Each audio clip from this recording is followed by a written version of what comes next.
नहीं, शक्ति का नाम ही नारी है और जग को जीवन देने वाली मौत भी उस पे वारी है।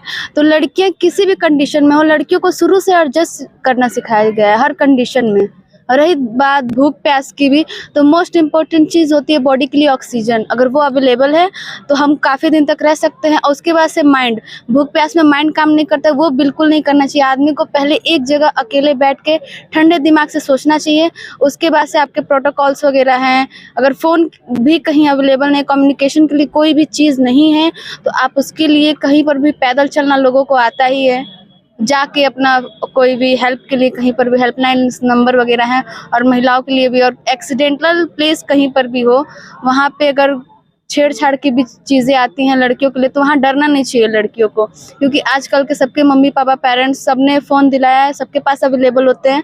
उन लोगों को पहले 1090 पे कॉल कर देना चाहिए। तो लड़के, साक्षी तिवारी। जैसे कि आपने देखा इनके हर चीज सभी गुणों से भरा गया, लेकिन हमारे साथ सर है जो इनको ट्रेनिंग दे रहे हैं। सर, आप इनको किस तरह से ट्रेनिंग दिए गए हैं? नमस्कार, मैं हूं ब्रजेश कुमार सिंह और आप देख रहे हैं बिनो। जिस समय मैं मौजूद हूं सलेमपुर के बापू इंटर कॉलेज के ग्राउंड में, यहाँ पर बच्चों के एनसीसी की ट्रेनिंग दी जा रही है कि ये विपत्ति के समय अपने आप को सुरक्षित रखें और जो भी जैसी विपत्ति उन लोगों को भी सुरक्षित रखें। तो यातायात को लेकर इन्हें आज जो इनके सर है वो बता रहे हैं। इनसे हम जानेंगे कि इनके किस तरह की शिक्षा दी गई है कि अगर कहीं कोई फंस जाता है या कभी बड़ी दुर्घटना होती है तो उस स्थिति में या किस तरह से उसे निपटेंगे। आपका क्या नाम है और आप कब से ट्रेनिंग ले रहे हैं? मेरा नाम शिवम कुमार है और मैं एनसीसी में अभी तक तीसरी साल है मेरी, 2 साल जेडी था। और ये मेरा, आपको क्या ट्रेनिंग दी गई है, किस तरह मेरी को ट्रेनिंग दी गई है सर, अगर किसी भी आपात स्थिति में अगर कोई फंस जाता है तो हम लोग को एनसीसी का यही है कि हम लोग एकजुट रहें और सबको पहले तो हम कॉल करेंगे, फायर ब्रिगेड कहीं आग उग लगती है, कोई आपदा होती है तो हम लोग पहले इन्फॉर्म करेंगे पुलिस को।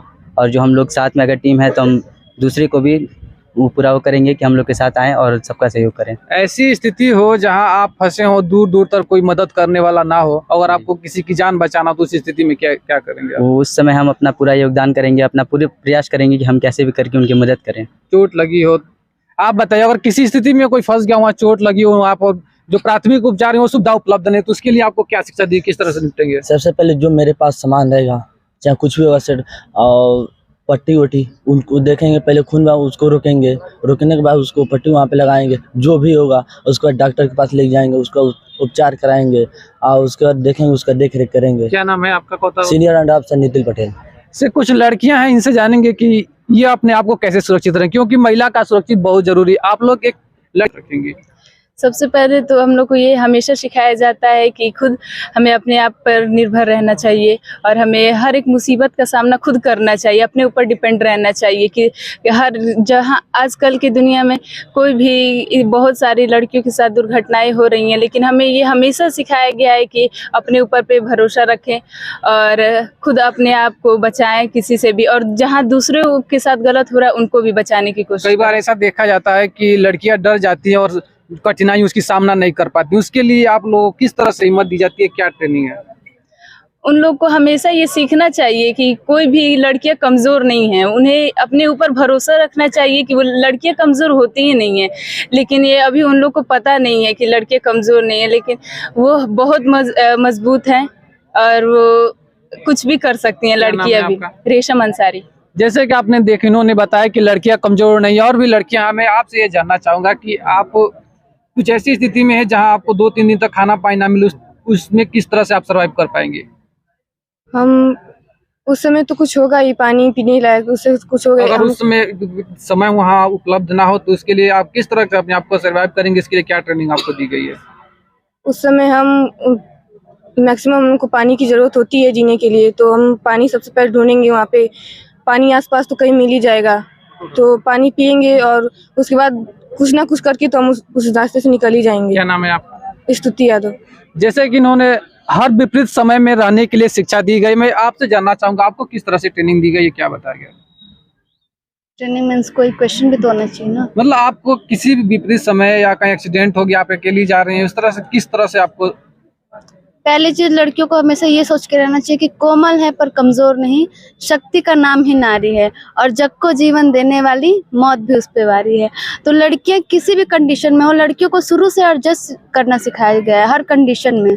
और रही बात भूख प्यास की भी, तो मोस्ट इम्पोर्टेंट चीज़ होती है बॉडी के लिए ऑक्सीजन। अगर वो अवेलेबल है तो हम काफ़ी दिन तक रह सकते हैं। और उसके बाद से माइंड, भूख प्यास में माइंड काम नहीं करता, वो बिल्कुल नहीं करना चाहिए। आदमी को पहले एक जगह अकेले बैठ के ठंडे दिमाग से सोचना चाहिए। उसके बाद से आपके प्रोटोकॉल्स वगैरह हैं, अगर फ़ोन भी कहीं अवेलेबल नहीं, कम्युनिकेशन के लिए कोई भी चीज़ नहीं है, तो आप उसके लिए कहीं पर भी पैदल चलना लोगों को आता ही है, जाके अपना कोई भी हेल्प के लिए कहीं पर भी हेल्पलाइन नंबर वगैरह हैं, और महिलाओं के लिए भी। और एक्सीडेंटल प्लेस कहीं पर भी हो, वहाँ पे अगर छेड़छाड़ की भी चीज़ें आती हैं लड़कियों के लिए, तो वहाँ डरना नहीं चाहिए लड़कियों को, क्योंकि आजकल के सबके मम्मी पापा पेरेंट्स सबने फ़ोन दिलाया है, सबके पास अवेलेबल होते हैं।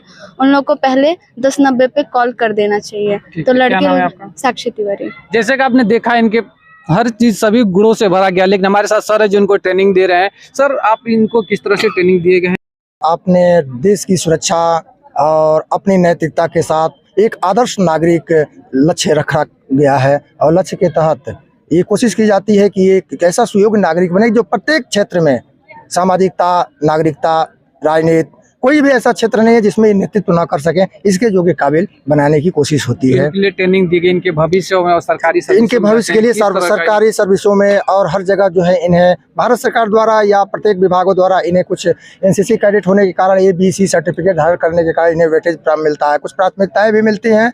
और इन्हें जो है इनमें अन्य में और इनमें थोड़ा सा ये अंतर होता है कि ये अपने बल पर, और इनके अंदर जो अनुशासन है, इनके अंदर जो स्काउटिंग है, इनके अंदर जो मोटिवेशन है, इनके अंदर जो सच्चरित्रता है, नैतिकता है, जो दायित्व का इन्हें बोध है, अन्य में उतना नहीं पाया जाता जितना अपना कैडेटों में पाया जाता है। इसलिए प्रत्येक कैडेट हमेशा सामाजिक सरोकारों से जुड़ा हुआ होकर के अपने देश के लिए मर मिटने के लिए सदैव इस किशोर अवस्था में ही तत्पर हो जाता है। सर, मैं जानना चाहता हूँ, जब बच्चे आते हैं तो काफी उत्पाद, लेकिन आप लोग कैसे निपटते हैं इनसे? कैसे इन्हें जो इनकी जो भी बच्चा एनसीसी में प्रवेश करता है तो पहले वो एनसीसी को जान लिया रहता है, क्योंकि आज हम इस इंटरनेट की दुनिया में पूरी तरह से अब हर कोई जो है किसी बीच फील्ड में जाना चाहता है तो उसके विषय में जानकारी प्राप्त करता है। तो ये सब लड़के जो कैडेट मतलब एनसीसी के रूप में, एनसीसी कैडेट के रूप में आना चाहते हैं, वो जान लेते हैं कि एनसीसी का मोटो क्या है। तो एनसीसी का मोटो एकता और अनुशासन है। एकता के साथ अनुशासन एक बहुत चैलेंजेबल कार्य है किसी के लिए, या विषय भी है। तो जहाँ इतनी एकता हो, जैसे हमारे पास 156 है, और इसमें जो है अनुशासन कायम करना ये बहुत चुनौतीपूर्ण होता है, लेकिन हम अपनी ड्रेसिंग से, अपने ड्रिल प्रोग्राम से इनको अनुशासित कर लेते हैं, सभी अनुशासित आप हो जाते हैं। ट्रेनर की मैं जानना चाहूँ, कैसे माता पिता हैं जो लड़के और लड़कियों में भेदभाव करते हैं? क्योंकि लड़कियों को उस जगह पे नहीं भेजना चाहते हैं जहाँ घर से दूर हो, वहीं लड़कों को भेज देते हैं। उनको क्या देना? अब इन सोच में बहुत बदलाव आया है, और पेरेंट्स भी हमारे एनसीसी की तरफ, आर्मी की तरफ, और आर्मी ने भी अब बालिकाओं के लिए बहुत द्वार खोल दिया है। अब बालिकाएं भी, मतलब महिलाएं भी अब आर्मी ऑफिसर्स होने लगी हैं, पहले ये सब नहीं था। और इधर जागरूक हो गए हैं हमारे पेरेंट्स भी, तो अब बालक बालिका में और स्त्री पुरुष में कोई, या लड़का लड़की में कोई अब भेद नहीं रह गया है। क्या नाम है और आप किस पद पे? हमारा नाम ओम नारायण तिवारी है, और मैं एनसीसी का एसोसिएट ऑफिसर हूँ, और यूपी 52 बटालियन मेरा बटालियन है। हमारे कर्नल साहब संदीप सिंह जी बटालियन के अपने हेड हैं, और हमारा ग्रुप जो है गोरखपुर पड़ता है। अपने बापू इंटरमीडिएट कॉलेज में हमारा ये कंपनी और ट्रूप यहाँ कार्य करती है, जो अपने 52 बटालियन द्वारा संचालित है। ध्यान दें, आज के आप